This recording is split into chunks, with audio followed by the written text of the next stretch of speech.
अगर तुम्हें किसी और का नहीं सोचना है तो कम से कम अपना तो सोचो। मैं इतनी सारी जिम्मेवारी कैसे उठा सकती हूँ? तुम मेरे लिए तो दाना नहीं ला सकते, कम से कम अपने लिए तो ले आया करो। ना तो तुम अंडों का ध्यान रखते हो और ना ही मुझे भोजन लेने के लिए जाने देते हो।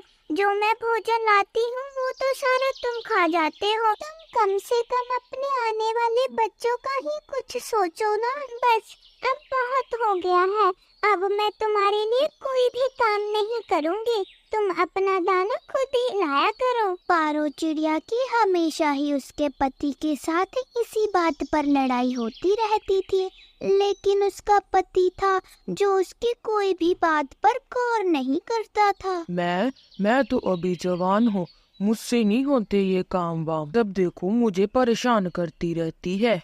देखना, तुम किसी दिन इस समय को पछताओगे। जब हम बूढ़े हो जाते हैं तो ये बच्चे ही हमारा सहारा बनते हैं। तुम्हारी वजह से मैंने अपने कई अंडे खराब कर दिए हैं। आज मैं तुम्हें एक बात बता देती हूँ, तुम अपना दाना खुद ही लाया करो, क्योंकि मैं अब तुम्हारे लिए दाना नहीं लाऊंगी। मुझे अपने अंडों की रखवाली करनी है। पारो चिड़िया अपने लिए दाना ढूंढने भी जाती थी और अपने अंडों का ध्यान भी रखती थी। उधर उसका पति था जो उसकी बिल्कुल भी मदद नहीं करवाता था। पति जी, अंडों में से बच्चे कुछ ही दिनों तक निकल जाएंगे। मैं आपको बता देती हूँ कि आप अपने परिवार का ध्यान रखें और दाना ढूंढने जाएं। हमारे बच्चे इस दुनिया में आने ही वाले हैं, आप अपने आप को सुधार लें। लेकिन अगर पारो चिड़िया का पति दाना ढूंढने के लिए जाता तो वो तो नदी पर मौज मस्ती कर कर वापस लौट आता था। पति जी, आ गए आप? मेरे लिए कुछ लाए हो? मुझे बहुत भूख लग रही है कब से। मैं तो आपका इंतजार करते करते थक गई हूँ। नहीं पारो, आज तो मुझे कुछ ही दाने मिले थे। मेरा तो आज खुद का पेट खाली है। अभी तो मैं खाने के लिए तुम्हारे लिए फिर कहाँ से लाता? मुझे तो अभी मिला ही नहीं कुछ भी आज। पारो तो सुबह से अपने पति के इंतजार में थी और वो बहुत ही ज्यादा भूखी थी, लेकिन उसका पति तो खाली हाथ ही वापस लौट आया था। अब मैं क्या करूं? मेरा पति तो मेरे लिए कुछ भी नहीं लाया खाने को, लेकिन मुझे कुछ न कुछ तो करना ही होगा अपने बच्चों के लिए। बेचारी पारो तो भूख से मर रही थी। मुझे कुछ न कुछ तो करना ही होगा। अगर मैं भूख से मर गई तो मेरे बच्चों का क्या होगा? मुझे लगता है कि मुझे कबूतर भैया से अपनी सहायता लेनी होगी। फिर वो पास ही कबूतर के घर में चली जाती है। कबूतर भैया, आपको तो पता ही है कि मेरा पति कोई भी काम नहीं करता। वो तो मुझे दाना भी लाकर नहीं देता। मैं आपसे विनती करती हूँ, कुछ ही दिनों में मेरे अंडों में से बच्चे बाहर ही निकलने वाले हैं। जब तक अंडों में से बच्चे बाहर नहीं आते तो क्या आप मुझे मेरे घर में कुछ दाने दे जाया करेंगे? मैं आपका ये एहसान कभी नहीं भूलूंगी। तुम चिंता मत करो चिड़िया बहन, हम जब दाना लेने जाया करेंगे जंगल में तो मैं आपके लिए भी कुछ ना कुछ ले आया करूँगा। और आप टेंशन मत ले, मैं आपका दाना आपके घोंसले में ही पहुँचा दिया करूँगा।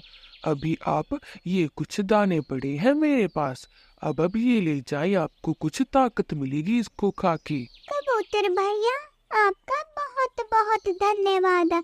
आपने मेरी मदद की है, मैं आपका ये एहसान कभी नहीं भूलूंगी। फिर वो चिड़िया कबूतर से कुछ चावल के दाने लेकर अपने घर वापस आ जाती है। क्या, कहाँ गई थी? और ये दाने दाने कहाँ से लेकर आई हो? ये मुझे बहुत भूख लगी है, पहले ये दाने मुझे दो। अरे, कुछ तो शर्म करो, मैं अपने बच्चों की खातिर जीना चाहती हूँ। तुम तो मुझे भूख से मार ही दोगे। लेकिन फिर जैसे ही पारो चिड़िया दाना खाने लगती है तभी उसका पति उससे दाने छीनकर खुद सारे ही दाने खा जाता है। ये घोंसला मेरा है, पहला ये दाने मैं खाऊंगा, फिर बचे कुछ दाने तुम खा लेना। नहीं तो अपने अंडे यहाँ से उठाओ और चली जाओ मेरे घोंसले से। तुम्हें शर्म नहीं आती ऐसी बातें करते हुए?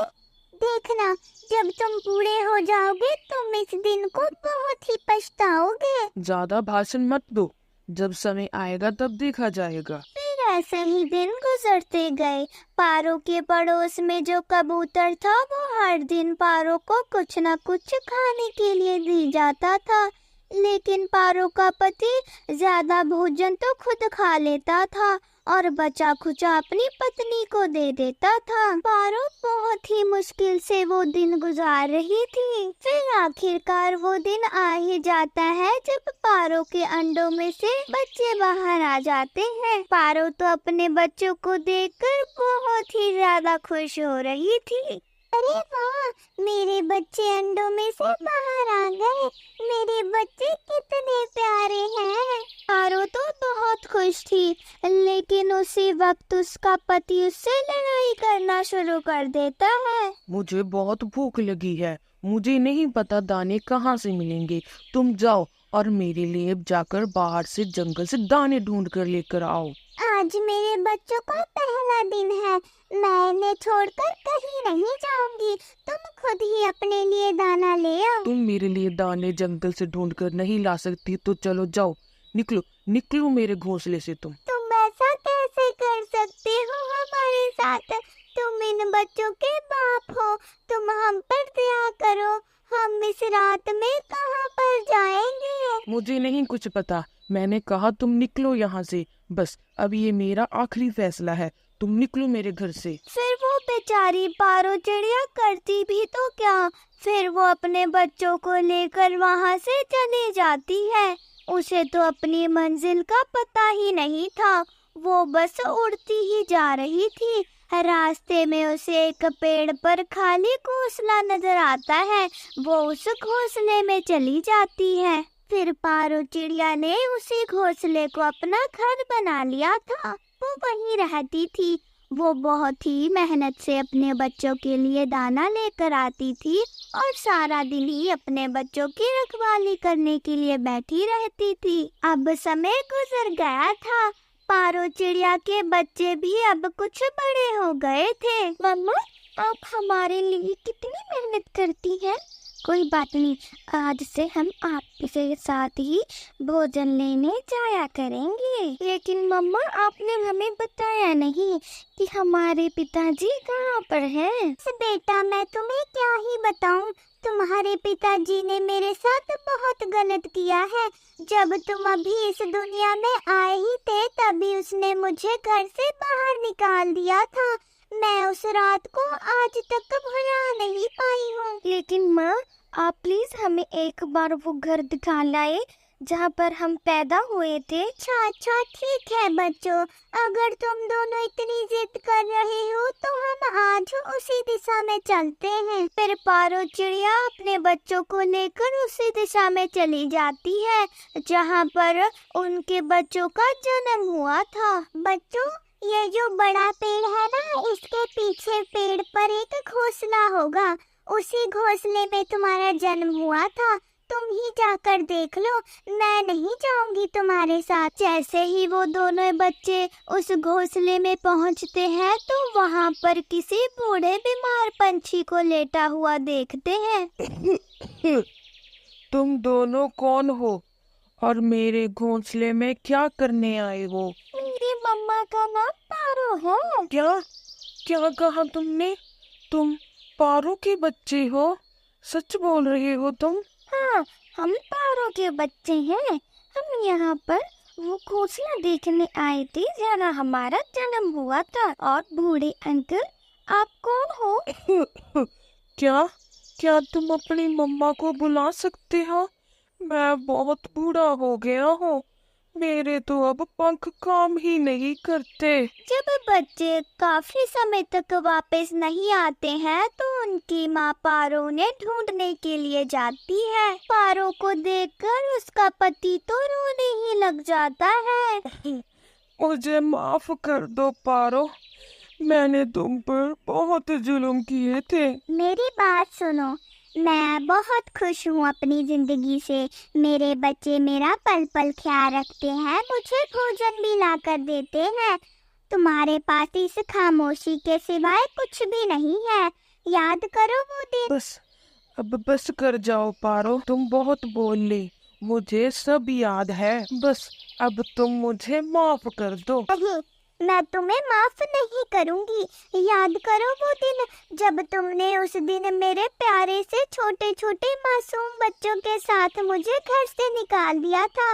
मैंने तुमसे कितनी विनती की थी, लेकिन तुमने मेरी बिल्कुल भी बात नहीं मानी। अब मैं तुम्हें कैसे माफ करूं? हाँ, अगर मैं तुम्हें माफ कर दूंगी तो क्या मेरे बच्चे तुम्हें माफ कर देंगे? माँ, चलो यहाँ से। शायद हमने यहाँ पर आकर बहुत बड़ी गलती कर दी। माँ, मुझे माफ कर दीजिए। मैंने यहाँ पर आने की जिद करी और आप इतना दुखी हो गए। आप प्लीज हमें माफ कर दीजिए। हमारी वजह से आपके पुराने दुख ताजा हो गए। हम यहाँ फिर कभी नहीं आएंगे। फिर ऐसा कहकर वो दोनों बच्चे अपनी माँ के साथ अपने घर के लिए उड़ जाते हैं। उनका पापा उन्हें मायूसी से देख रहा था और अपने किए के लिए बहुत पछता रहा था। जंगल में वीरा नाम की चिड़िया रहती थी। वो बहुत ही सुंदर थी। उसका पति अपने आप को बहुत भाग्यशाली मानता था कि पूरे जंगल में सबसे सुंदर पत्नी उसकी है। इसी वजह से पूरे जंगल में रमन की पत्नी वीरा की बहुत तारीफ होती रहती थी। भाई देख तो, इस रमन की किस्मत कितनी अच्छी है। एक तो इतनी खूबसूरत बीबी मिली है, ऊपर से इसकी बीबी के आ जाने के बाद इसके कारोबार में भी बहुत तरक्की हुई है उसके आने के बाद। हाँ भाई, सही कह रहे हो तुम। अपनी इतनी अच्छी किस्मत कहाँ जो इतनी सुंदर घर वाली मिल जाए। रमन जब उनकी बातों को सुनता है तो वो उन्हें कहता है, क्या भाइयों, तुम्हारे पास कोई काम धंधा है या नहीं? दूसरों के घर के ऊपर नजर रखने से अच्छा तुम अपना कोई काम धंधे में ध्यान दो, ताकि सब कुछ सही हो जाए। रमन की अपनी एक डोसे की दुकान थी। वीरा उसके लिए डोसा और सांभर बनाती थी और वो उन्हें बेचता था। इसीलिए पूरे जंगल में सभी पंछियों को वीरा के हाथ का बना डोसा बहुत पसंद था। सभी उसकी दुकान से खाना बहुत पसंद करते थे। रमन की इस कामयाबी के पीछे वीरा का बहुत बड़ा हाथ था। इसीलिए वो हर दिन घर जाते समय वीरा के लिए कुछ न कुछ लेकर जाता था। वीरा, वीरा तुम कहाँ हो? जल्दी आओ। आ रही हूँ जी, बस 2 मिनट जी। बोलिए, क्या हुआ? ये देखो, मैं तुम्हारे लिए क्या लेकर आया हूँ। आप हर दिन मेरे लिए कुछ ना कुछ तो लेकर ही आते हो, तो फिर आज क्या लाए हो आप मेरे लिए? आज मैं तुम्हारे लिए कानों के लिए सोने के झुमके लाया हूँ। आज मेरी बहुत अच्छी कमाई हुई है। तुम इतना अच्छा डोसा और सांभर जो बनाती हो, जंगल के सारे पंछी मेरे से ही डोसा सांभर खाते हैं। ये तो तुम्हारे हाथों में कोई जादू है जो तुम इतना अच्छा डोसा और सांभर बनाती हो। पूरे जंगल में हमारे पास ही पंछी डोसा सांभर खाने आते हैं। आप हर दिन इतना खर्चा क्यों करते हैं? आप कुछ बचत भी कर लीजिए। क्या बचाऊं? मैं सब कुछ तो तुम्हारे लिए ही कमाता हूँ। मैं बहुत किस्मत वाला हूँ जो मुझे इतनी सुंदर पत्नी मिली है। और बचाना भी किसके लिए? वीरा थोड़ी उदास हो जाती है और रोने लग जाती है। क्या हुआ वीरा, तुम रो क्यों रही हो? मेरा तोहफा पसंद नहीं आया क्या? नहीं जी, ऐसा नहीं है। दरअसल उन दोनों की शादी को 4 साल हो चुके थे, पर उनके कोई भी बच्चा नहीं था। आप सही कहते हैं जी। शादी के इतने सालों बाद मैं आपको एक बच्चा भी नहीं दे पाई। वीरा, मैंने तुम्हें कितनी बार समझाया है कि ये सब हमारे हाथ में नहीं है। जब हमें बच्चा होना होगा तो हो जाएगा। और वैसे भी अगर बच्चा ना हुआ तो भी मैं तुमसे बहुत प्यार करता हूँ। वीरा रोना बंद कर देती है और कहती है कि जी, मैंने सुना है कि सच्चे मन से दुर्गा माँ की पूजा करने से सारी मनोकामनाएं पूरी हो जाती है। मैं ये पूजा करूँगी, क्या पता देवी माँ, हमें एक फूल से बच्चा दे दे। हाँ ठीक है वीरा, तुम्हें जैसा अच्छा लगे वैसा करना। वीरा माँ की भक्ति करती है, फिर वो कुछ दिनों के बाद अंडा दे देती है। वो दोनों बहुत खुश थे और रमन भी वीरा का बहुत ख्याल रखने लगा था। और फिर कुछ दिनों में उस अंडे में से एक सुंदर सी प्यारी सी बच्ची बाहर आ जाती है। देखो तो जी, कितनी सुंदर और प्यारी है हमारी बच्ची। हाँ वीरा, ये हमारी प्यारी बच्ची तो बिल्कुल तुम्हारी तरह बहुत सुंदर है। हाँ जी, आपने सही कहा, हमारी बच्ची बहुत प्यारी है। वो थोड़ी आप पर भी गई है ना, इसीलिए वो मुझसे भी ज्यादा सुंदर दिख रही है। वो दोनों बहुत खुश थे कि उनके घर में एक प्यारी सी बच्ची हुई है। वो दोनों उसका नाम सोना रख देते हैं। रमन जैसे पहले वीरा के लिए कुछ न कुछ लाता था, अब वो सोना के लिए भी कुछ न कुछ लेकर आता है। वीरा देखो तो, मैं हमारी सोना के लिए कितने सारे खिलौने लेकर आया हूँ। अच्छा जी, जब से सोना आई है आप तो मुझे भूल ही गए हो।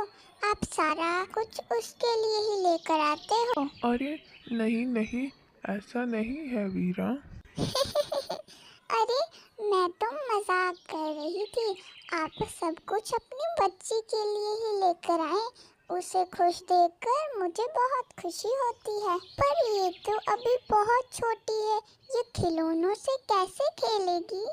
सोना जब थोड़ा सा भी रोती थी तो वो दोनों अपना काम छोड़कर उसे देखने लग जाते थे। भला देखते कैसे ना, इकलौती बेटी जो थी उनकी। फिर एक दिन सोना रात को बहुत बीमार हो जाती है। बस बस मेरी बच्ची, कब से रो रही हो? सो जाओ। वीरा, हमारी बच्ची कब से रो रही है? आखिर हुआ क्या है हमारी बच्ची को? वो इतना रो क्यों रही है? पता नहीं जी, हमारी बच्ची को क्या हो गया है। मुझे तो लगता है कि इसे किसी की नज़र लग गई है। वो दिन में आस पड़ोस की चिड़िया आई थी हमारी सोना को देखने के लिए। मुझे तो लगता है उनकी ही नज़र लग गई है हमारी सोना को। फिर रमन सोना की नज़र उतार देता है और फिर वो धीरे धीरे आराम से सो जाती है। वीरा, अब तुम सो जाओ, मैं सोना को सुला दूंगा। तुम कब से सोई नहीं हो? सोना अब थोड़ी सी बड़ी हो गई थी। वो छोटी छोटी चीज़ों के लिए बहुत जिद किया करती थी। उसके माँ बाप उसकी जिद को पूरा कर देते थे, क्योंकि वो उनकी एक लौती बेटी जो थी। माँ, मुझे भी दूसरे बच्चों की तरह पार्क में खेलने जाना है। आप मुझे ले जाओगे ना? सोना बेटी इतनी जिद कर रही है तो कल आप उसे पार्क में खेलने के लिए ले जाना। ठीक है जी, ले जाऊंगी।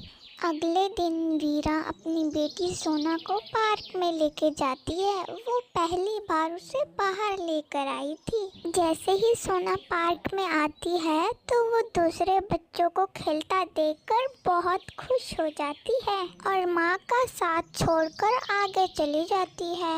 मगर वीरा उसे पीछे से आवाज ही देती रह गई। सोना बेटी, रुक जाओ बेटा, अकेली मत जाओ, रुक जाओ। सोना भागती भागती एक पेड़ की छांव के नीचे आ जाती है। उसे वो पेड़ बहुत पसंद आ गया था, मगर एक तेज हवा का झोंका आता है और पेड़ की एक डाली उसके ऊपर गिर जाती है। सोना, सोना, मेरी बच्ची को बचाओ कोई। सोना उस भारी सी लकड़ी के नीचे दब जाती है। सोना की माँ वीरा उसे बाहर निकालने की बहुत कोशिश करती है, मगर लकड़ी भारी होने की वजह से वो उसे नहीं निकाल पाती। बाबा, मुझे बचाओ। मेरा यहाँ पर दम घुट रहा है। तभी वहाँ पर रमन रमन भी पहुंच जाता है। तू घबरा मत मेरी बच्ची, मैं तुझे जल्दी बाहर निकाल लूंगा। सुनिए जी, मुझे मेरी बच्ची चाहिए, अभी के अभी आप उसे बाहर निकालिए। फिर रमन वहाँ से अपने दोस्तों को लेने के लिए चला जाता है। फिर वो कबूतर और कौवे को साथ लेकर आ जाता है। माँ, बाबा, मेरा दम घुट रहा है, मुझे सांस नहीं आ रही। बस 2 मिनट मेरी बच्ची, हम तुम्हें अभी बाहर निकाल लेते हैं। फिर रमन, कौवा और कबूतर मिलकर उस लकड़ी को उठाते हैं और सोना को बाहर निकाल लेते हैं। रमन और वीरा अपनी बच्ची सोना को गले से लगा लेते हैं। धन्यवाद दोस्तों, अगर आप दोनों मेरे साथ नहीं आते तो मेरी बच्ची यहीं फंसी रह जाती। धन्यवाद। हाँ भाई साहब, बहुत बहुत धन्यवाद आपका। फिर वो तीनों खुशी खुशी घर चले जाते हैं। प्यारे दोस्तों, अगर आपको ये हमारी कहानी अच्छी लगी तो हमारे चैनल को सब्सक्राइब करना मत भूलना। वीडियो को लाइक, शेयर, कमेंट जरूर करना। धन्यवाद।